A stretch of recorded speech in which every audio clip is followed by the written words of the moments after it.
So if you guys remember back several months ago, I made a post, well actually several posts, about needing to require more AR-15 magazines. And I was asking your guys' opinions on which mags you liked. And basically I realized that I needed to re-engage in magazine testing. And so we endeavored to go through Magazine Testing 2018. And I have our newest design here. This is just announced this week. So we've had it for about a month or so, evaling it. This is the Mission First Tactical Extreme Duty magazine. And I'm going to start off by saying that I went into this testing very biased because I'm a Metal Mag fanboy. I was hoping that this magazine would suck, and it actually did not suck. So before we rehash any of that testing, we're going to go ahead and get a sense of the layout of the magazine. And I do apologize that there's a little bit of a scuff mark right there left over from testing. A few scratches right there, but this is the best looking one that we have left.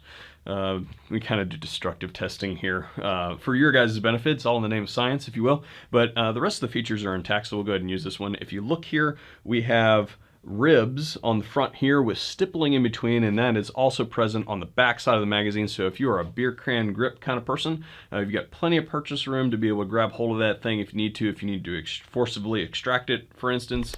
At the base of the magazine here, we can see that we have very aggressive index points here. So if you're a claw grip person, if you need to fish it out of there, you got very aggressive texturing to go ahead and get a hold of that. We also have a swelled base plate that fills the hand there. If you guys are starting to sense where we're kind of going with the thought process behind using this magazine, thought out. And speaking of that base plate, we also have here two locking tabs to make sure that the thing doesn't come unlocked on you inadvertently. And on the very bottom there, we have kind of a grid to be able to number the guy. If you are into numbering your magazines, we usually just paint on them, but you know, that can wear off if you tape over them or whatever. But it's nice that they've already included that grid there to be able to draw your numbers on there with like a paint pen or something like that. Cool. As far as more functional things, we have an over insertion tab there, and the follower. Let me unload this thing really quick.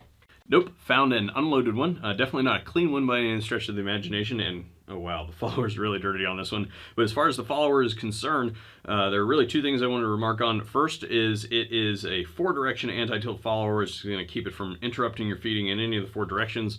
And the other one is that it has an oversized bolt catch. So it's going to give you the best chance of locking open on the last round. So as far as the capability of these magazines are concerned, I'm just going to go ahead and lay it out there for you guys. We're going to go for all the marbles.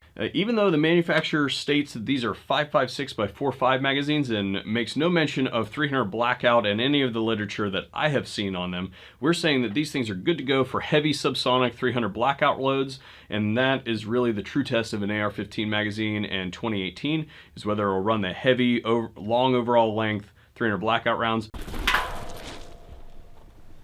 Make a tinky tank, tinky tank. We go. You hit the. You hit him. Yes. Where do you go? You move all leg out and stuff. Negative. The tinky tank. Da kommer da. All right. So what we're doing now is we're actually going to do the drop test on the Mft Mag. We like to use Wombat for this because he's the right height, so that he's the basically that magazine. If I had a rifle, it would be right at the right height, so if I dropped it on the ground, because I'm a normal statured human being. So what we're going to do is go ahead and drop.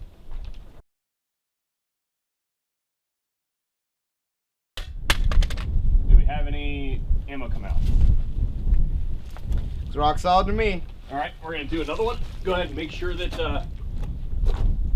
we're good. Hang on. Go.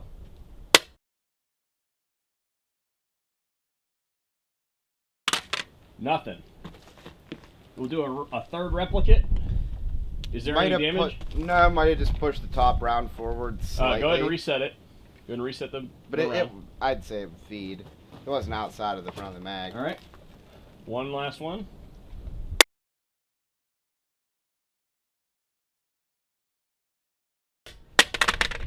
All right.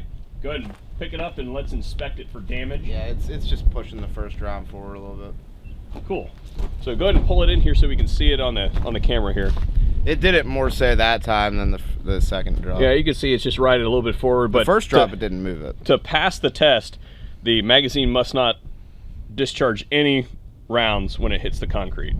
So we have zero loss. And the other thing it has to do on this test is, did it break at all?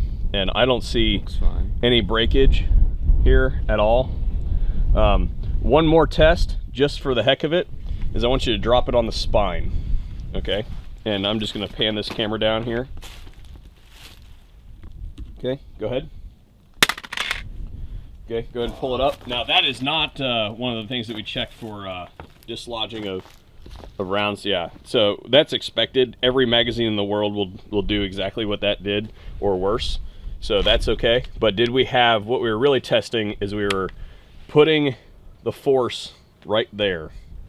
And I don't see any polymer issues. Because a lot of times with the polymer mags, you'll see them split down the injection line, down the mold line.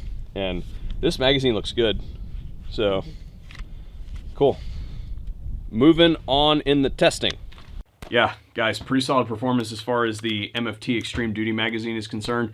Not a whole lot to remark on there. We tried it on a whole lot of guns.